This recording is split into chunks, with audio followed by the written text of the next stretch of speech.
Hi there, this is Love Johar. Thank you so much for tuning into this channel. Thank you so much for watching this video. In the last video, we discussed about what is risk, what are the different risk management objectives, what are the different standards and frameworks related to risk management, what is the IT risk management life cycle, and different phases of the life cycle. We discussed identification, assessment, response and mitigation, and control and monitoring. Today in this video we will understand what is the role of a risk practitioner. Okay, what are the different types of risks that we have: enterprise risk, strategic risk, environmental risk, market risk, credit risk, operational risk, compliance risk, and what all types of risk do we have: IT program and project delivery risk, IT operations and service delivery risk. Apart from that, we will also discuss what is a change management related risk, what is a project management related risk, what is a control related risk. All the different things we will discuss.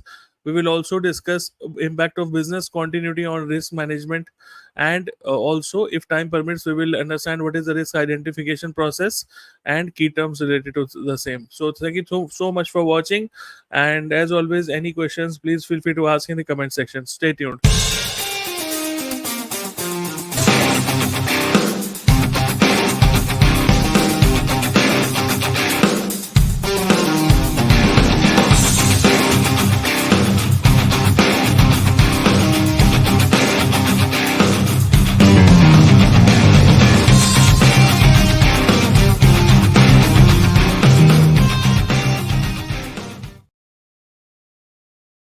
So first of all, let us try to understand who is a IT risk practitioner. Okay, IT risk practitioner could be refers to IT risk analyst. Okay, as well, or a risk analyst as well profile. So IT risk practitioner, a successful risk practitioner, should have some qualities or should have some goals or objectives, or you can say KRAs, or sort of goals that the risk practitioner should understand and fulfill. So number one is understanding the risk culture of the organization.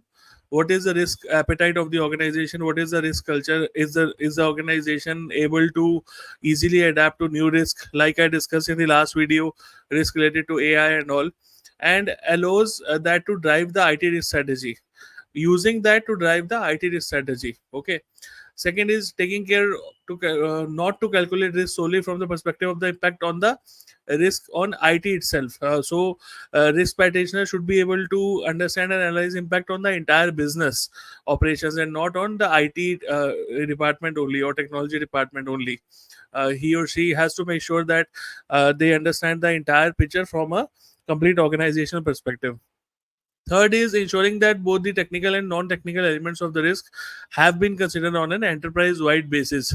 So, making sure that all the technical as well as non-technical elements of risk, for example, any information which is intangible form, on paper form, or any other sort of information which is there in the scope of risk management, has also been considered on a business level as well. So, all these three are there, and these are the main roles for a risk practitioner. The risk practitioner carries out the phases of the IT risk management lifecycle under the leadership of those responsible for risk governance. So we have already discussed the IT risk management lifecycle phases in the last video. If you have not watched the video, please watch it. Uh, the process of risk management provides information that allows management to correctly understand risk and address the circumstances requiring risk mitigation. So it says here that the process of risk management basically provides information. What sort of information? So risk management actually provides you information to the higher management, so that they can understand what all risks are there in the organization, and they can actually understand what sort of controls do we have in order to address those risks, which are referred to as circumstances over here, and require risk mitigation. So quickly coming to the type of risks, what are the different type of risks? Enterprise risk, of course, as the name suggests, risk associated with the organization's ability, business ability, enterprise ability to meet its objectives and provide stakeholder value. For example, any risk which is related to the business, which hampers the entire business operations, or is a major risk for the entire business, showstopper. For example, let's say e-commerce website stops working all of a sudden, so entire traffic to the website stops, so entire business gets impacted. Okay. So it becomes enterprise risk in this case, because here the organizations, the business ability to meet its objectives and provide value to stakeholder is dropped. Okay. Next, you have strategic risk. Okay. Risk associated with large scale initiatives that do not deliver as expected. For example, you have an e-commerce website and now you want to scale it up. So you want to open 5 more e-commerce website in different parts of the country, and that is a strategic planning that you are doing. But somehow when you open up 5 different website for different locations in different languages in different parts of the country, somehow the revenue, the turnover, the footfall on the websites, e-commerce websites, is not as you expected. So here, if the initiative that you have taken is not delivering value as expected, it becomes a strategic risk. Okay. Environmental risk, again, as the name suggests, any sort of harm to the environment, any pollutants from the factories or facilities or industries where the production or machinery that you have is getting operated, it becomes a environmental risk. If you are increasing the carbon footprint in the environment, again it will become environmental risk. It is very important nowadays, especially organizations are very cautious and careful on this. Then you have market risk. What is the market risk? Risk associated with the decrease in the value of physical investments. Okay. For example, let's say you have actually opted for a place, you have bought a property, you have bought a location. Okay. A physical location for your office where you actually want to build the entire premises, the campus of the office. Somehow the investment that you have made in order to buy out that location, the rates of the particular area drop because of the market rate dropping. So it becomes a market risk, because any physical investment that you have done in this scenario for the land would actually drop. Okay. So it becomes a market risk in this case. Then you have credit risk. Okay. So credit risk is simple, variance between operating expenses and revenue, reducing the borrowing power. If you do not have enough credit, you won't be able to survive for the long term. The business would collapse. Operational risk associated with employee mistakes and system errors. For example, employees are not trained properly. Okay. Employees are not having proper trainings in place. When they hire, onboard trainings are not there, and somehow it results in employee errors and and hence systems errors as well, because if the tasks are not performed, of course it would result into system errors. So it becomes operational risk. Then compliance risk associated with failure to comply with the regulatory guidelines or industry regulation. For example, if you are dealing with the European data, European citizen data, and you're not complying with GDPR, so it becomes a compliance risk for your organization. If you are dealing with the personal data of European citizens, so it becomes a compliance risk. Then you have IT benefit and value enablement risk. Okay. So risk associated with missed opportunities to use technology to improve efficiency or effectiveness of business processes. It becomes a IT value enablement risk. Okay. For example, if there would be a scenario where you could improvise upon automation or artificial intelligence usage in some business processes or workflows, but somehow if those are not being identified, it becomes a IT value enablement risk for an organization. So you have to make sure that you have proper workflows in place, and then you understand what are different opportunities for automation, for opportunities for AI delivery on top of that or not. Then you have IT program and project delivery risk. Okay. Any risk associated with the contribution of IT to new or improved business solutions, usually in the form of projects and programs. For example, the same example that I took, you have actually created different e-commerce website in different parts of the world in different languages. So it was a project and program initiative that you took on a bigger scale, and a lot of infrastructure of course was involved. There are different servers that you have to scale up, but somehow if it does not result into improved business value, improved business solutions, then it becomes a IT program and project delivery risk, because you are not getting the value that you expected while making all these investments. Okay. Then you have IT operations and service delivery risk associated with all aspects of the performance of IT systems and services, which can being bring destruction or reduction of value to the enterprise. Okay.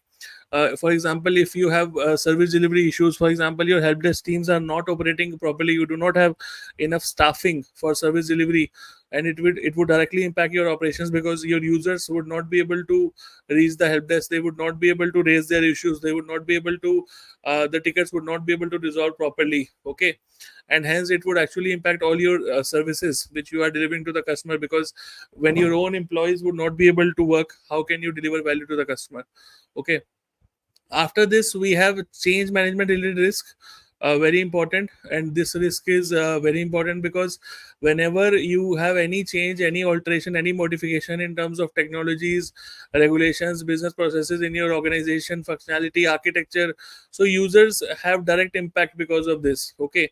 So you have to understand, you have to make sure that it is proper change management in place, because when you do not have a proper change management, existing controls would also become ineffective due to changes in the operational environment if they are not introduced properly. Okay. So that is there. Apart from that, you have, again, we have already discussed IT project related risk. Okay. If the potential of the project is not resulting in proper project value for which the project was opted, it would become a, again, IT project related risk. Okay.